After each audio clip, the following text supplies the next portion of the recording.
I purposely farted in front of guy at the gym because he wouldn't take no for an answer, by user tit for tat 101. So a few things. I go to the gym to work out and decompress. I don't see it as a place to be social. I wear large over-ear headphones. I was at the gym and just finished one my sets for deadlifts, when a guy walks over. This is something I'm used to, despite how much I dislike it, but he starts talking to me and I'm able to pick up he's flirting. I'm polite and waiting for the proper moment to end the conversation. When he asks for my number I decline. He keeps talking and going into the usual shtick of why not? And come on. At that point I'm very uncomfortable and also annoyed because my workout timer has already gone off and it passed time for me to start my next set. I put on my big girl pants and tell him he's making me uncomfortable and I just want to finish my workout. Does he leave? No. He keeps talking now, going on about how he didn't mean it like that and he's not a bad guy. No actual apology to be found. Now during this entire interaction I've had to fart. I was being polite and holding it in until he left, but seeing as he's not I think well I know a way to get him to leave. As he's still talking I let it go. It's silent but rather smelly. It only takes about 2 seconds for him to catch a whiff. He stops talking and the face he makes is too much that I have to bite my lip to stop laughing. That's when he give me a look of are you serious and the finally leaves. And I'm left alone to finish my workout. School denies me my prescription. I told them I wanted to call a parent. Little did they know, by user royal_relief 5553. Throw away because this story could totally dox me. I don't care if people figure out who I am from this post alone, but don't want everyone knowing my anonymous Reddit username. I will avoid /change details as much as possible and use fake names. I was abused by my dad's wife growing up. My mom fought long and hard to gain custody, but my dad was a good Christian with more money and he didn't fraternize with black people. Given our location, my mom stood no chance. She finally got custody when I was old enough to where my opinion mattered. I switched from a fancy, extremely competitive, snobby private school to the local public school by choice. I dyed my hair green and put a gay pride sticker on my car. Based on where I was coming from alone, I was a C student at fancy school, so it was not my grades, I was placed in all the honors and AP classes the school offered. Teachers didn't know what to think of me. I had green hair. This was considered absolutely shocking at the time and my friends and I were bullied for many things including this. My bumper sticker was definitely the most controversial topic in the entire school. But I was quiet, I came from fancy school, I paid attention in class, I was earning straight A's. Thankfully, although most of my peers shunned me, my teachers realized pretty quickly that I was a decent enough kid. I had a problem where I got migraines.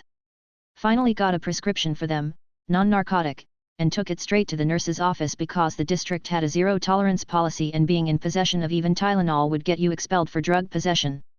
Nurse, you're going to have to get the doctor's signature on this form. Me, why? It's a legitimate prescription with my name on it in the original bottle. Nurse, condescendingly, we're required to have a doctor's signature before we can dispense medications. Me, giving zero fucks, how do you think I got the prescription in the first place?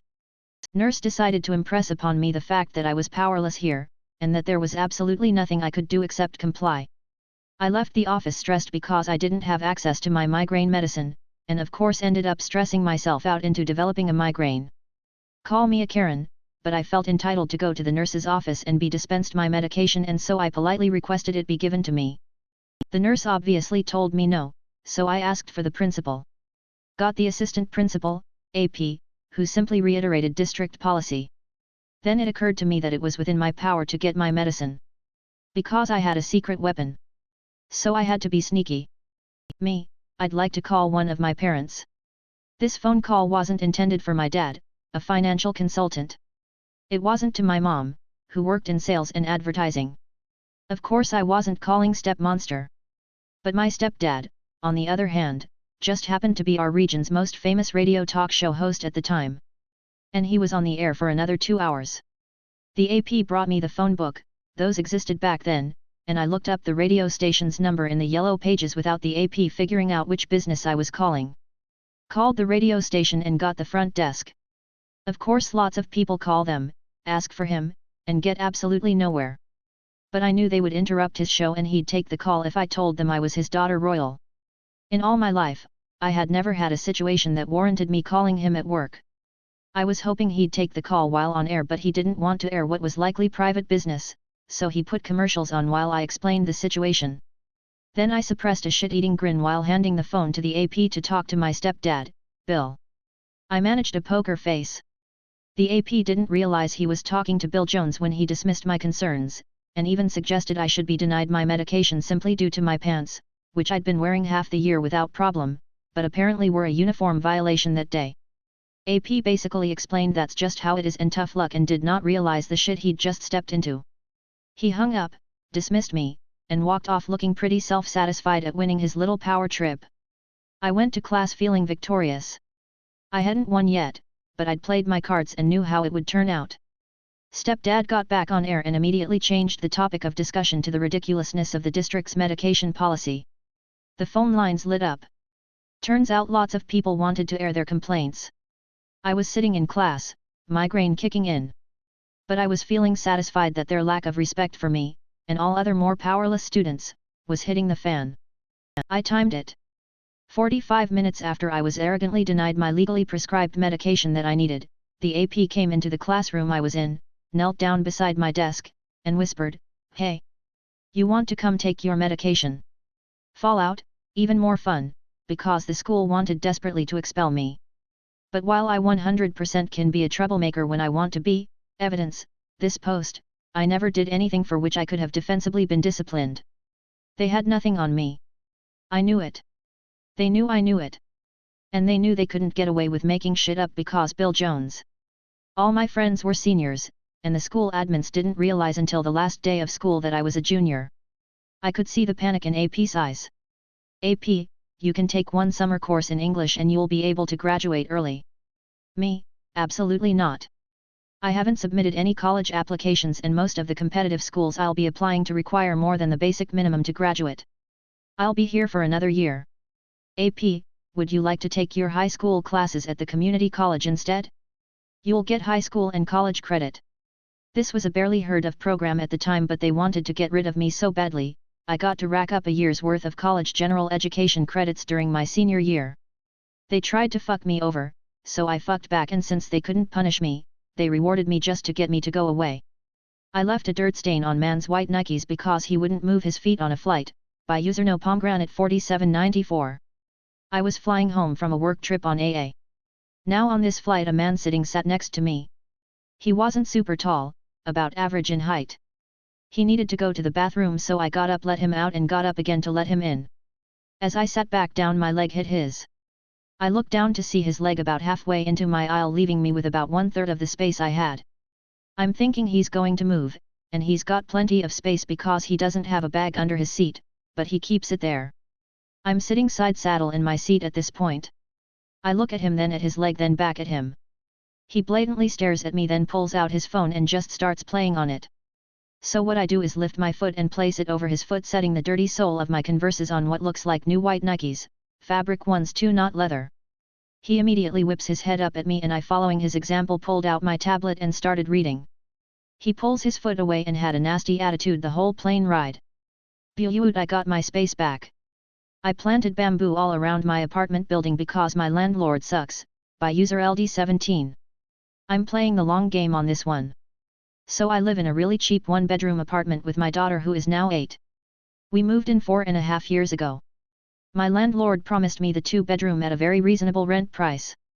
Well, when the 2-bedroom became available, despite my income and ability to afford the rent price we had discussed, he told me he's not comfortable renting to someone on just one income. Meaning, a single mom. He knows I make enough to cover the 2-bedroom for what he said he'd rent it to me for. Nope. Instead, he rented it out to this couple who sell drugs and make their living that way. So, I ordered bamboo seeds, and 3 years ago I planted them all over the building. From what I read, it takes up to 5 years for them to sprout and break ground. But in the meantime they are forming extremely complex root systems underground, which will make it nearly impossible for him to ever get rid of the invasive plant. Fuck him, I can't wait. Edit, bamboo, my bad y'all. My date got me a gift, so I got him fired from his job, by user Carnivorowsko. Hi. I'm a 22-year-old FTM who at the time of this story was just out of a relationship. I started seeing this guy, 24 male, who we will call Frank for the story. We went to a bar and we clicked very well. He would then hang out at my place almost 3 times a week where things were amazing. About a month into our friendship/relationship we were thinking about getting serious. Frank constantly love-bombed me, messaged me every day about how much he loved me, and etc. He even came over one day with a gift for me that was in a unique designed glittery gift bag that had crystals, a hoodie, little necklaces, charms, and baked goods from a store in the mall. We officially started dating and it was great for a week. Frank sent me a long text message saying, "Oh, I love you so much," and how he would love me forever. Going to bed I thought nothing of it, just happy someone loved me and expressed it. The next morning I wake up to another paragraph text, thinking it was another love message. I was wrong. He started off the text with "I don't love you" and wrote about how he was sleeping with his ex and me at the same time and that he didn't love her and lied about loving me. I was devastated. Normally I wouldn't have cared that much, but after being love-bombed for a month by Frank it stung. Immediately after reading this text I got suspicious. Some backstory: for the duration of talking to him, he talked horrible about his ex whom Frank still lived with, saying that she was abusive, trashy, etc. So hearing him say he was sleeping with her stung a lot but also set off some red flags. I go to work that day upset, but I was getting over it quickly. Until Frank's ex messaged me on Instagram, whom we will call Stacy. Stacy told me how he was love-bombing her and begging for her back and that she wanted to make sure me and him weren't a thing. Out of respect I told Stacy what he had said to me, considering she was brought up in the text anyways, and I sent her screenshots of every single time he trash-talked her. And I'm talking at least 50 screenshots of paragraphs of him trash-talking her. He was trying to get sympathy from me for him to come over and stay the night. Stacy apologized for his actions and decided to not date him. Eventually me and her grew to become good friends and I realized Frank had lied about everything. Stacy was the sweetest, most timid person I've ever met. Now remember the gift he had given me? I ended up rearranging my room and finding the bag with everything Frank gave me. Looking at the items something seemed off, so I texted Stacy. I asked her if she happened to be missing anything. Any crystals or hoodies. She had a hippie aesthetic, so her owning crystals was a given. Stacy texts me back that she was in fact missing 3 crystals and she described the ones that Frank had gifted me exactly. The hoodie? Also hers. The charms? Hers. The only thing he didn't steal from her to gift me were the baked goods. From his job. Stacy and Frank both worked at the mall in our city. And I decided to stop by and return everything he had stolen and given to me. He was off that day, but I was told when she got home and he saw the gaudy bag he put everything in. He knew we met up and knew what he did. He apparently started crying and begging for her to forgive him on his knees, which I found hilarious. Fast forward a week later, Stacy tells me he went back to doing the same thing with other girls. Apparently he had done this 5 other times to different girls. Getting into full committed relationships and cheating.